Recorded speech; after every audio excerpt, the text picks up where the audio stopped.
2025 November മുതലാണ് ശബരിമല സ്വർണ്ണപ്പാളി വിവാദവുമായി ബന്ധപ്പെട്ട അന്വേഷണം തുടങ്ങിയത്. പലതരത്തിലുള്ള അന്വേഷണമായിരുന്നു. ആദ്യം ശബരിമലയുമായി ബന്ധപ്പെട്ട സ്വർണ്ണപ്പാളി വിവാദത്തിൽ 2019 നടന്ന വിവരങ്ങളെക്കുറിച്ച് അന്വേഷിക്കാൻ തിരുവിതാംകൂർ ദേവസ്വം ബോർഡിൻ്റെ വിജിലൻസിനെ ചുമതലപ്പെടുത്തി.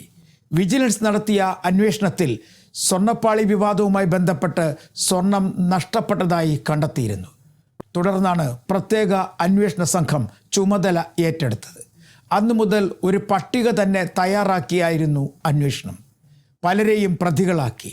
മുൻ ദേവസ്വം ബോർഡ് പ്രസിഡന്റുമാരായ എൻ വാസു, ഒപ്പം എ പത്മകുമാർ തുടങ്ങിയവരെ ഉൾപ്പെടുത്തി പ്രതിപട്ടിക തയ്യാറാക്കി.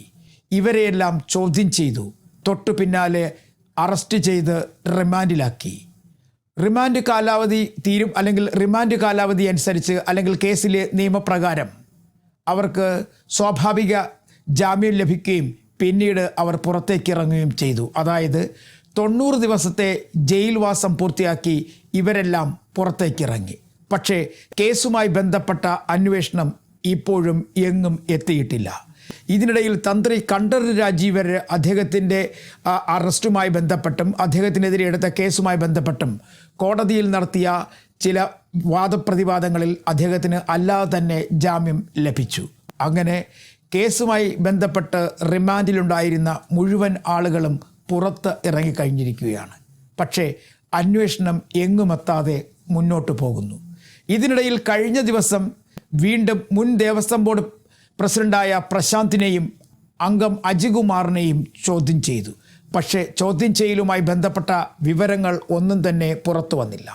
ഏകദേശം 2-3 ആഴ്ച നീണ്ടുനിന്ന നിശബ്ദതയ്ക്കൊടുവിലാണ് കഴിഞ്ഞ 2 ദിവസം മുമ്പ് മുൻ തിരുവിതാംകൂർ ദേവസ്വം ബോർഡ് പ്രസിഡന്റ് പ്രശാന്തിനെയും ഒപ്പം അജികുമാറിനെയും ചോദ്യം ചെയ്തത്.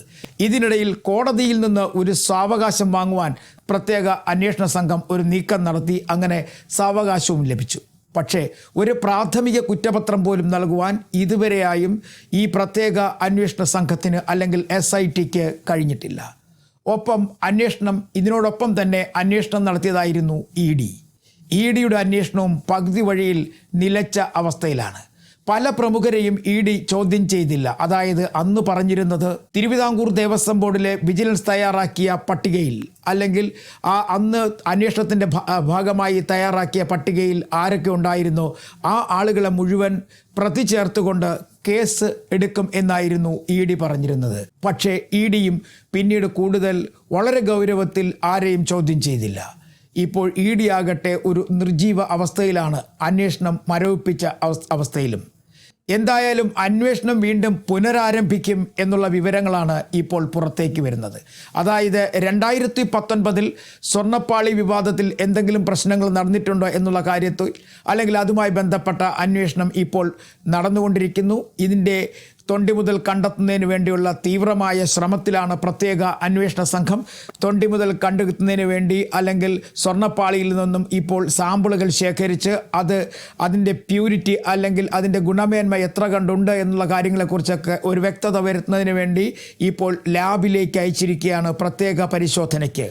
സംസ്ഥാനത്തെ ലാബുകൾ പരിശോധന നടത്തിയെങ്കിലും പക്ഷേ അതുപോരാ, കുറച്ചുകൂടി ഉറപ്പ് വേണം എന്നതിൻ്റെ അടിസ്ഥാനത്തിലാണ് ഇപ്പോൾ മറ്റ് ലാബുകളിലേക്ക്, കേരളത്തിന് പുറത്തേക്ക് അയച്ചിരിക്കുന്നത്. അതിൻ്റെ ഫലം ഇതുവരെയായും ലഭ്യമായിട്ടില്ല.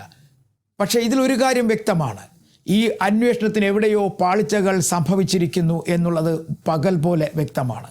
അല്ലായിരുന്നുവെങ്കിൽ ഒരു പക്ഷേ ഇവർക്ക് നേരത്തെ തന്നെ ഇതുമായി ബന്ധപ്പെട്ട ഒരു പ്രാഥമിക കുറ്റപത്രമെങ്കിലും കോടതിക്ക് മുന്നിൽ സമർപ്പിക്കാമായിരുന്നു. ഈ സാവകാശം നീട്ടി ചോദിക്കേണ്ട ഒരു കാര്യവും ഇല്ലായിരുന്നു. കാരണം ഈ പ്രതിപട്ടികയിൽ ഉണ്ടായിരുന്ന ആളുകളെയെല്ലാം ചോദ്യം ചെയ്തു.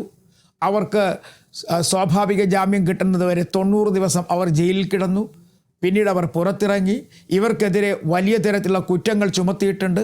ആ കുറ്റങ്ങളുമായി ബന്ധപ്പെട്ട കാര്യങ്ങളിൽ ചില രേഖകൾ അവർ സമാഹരിച്ചു.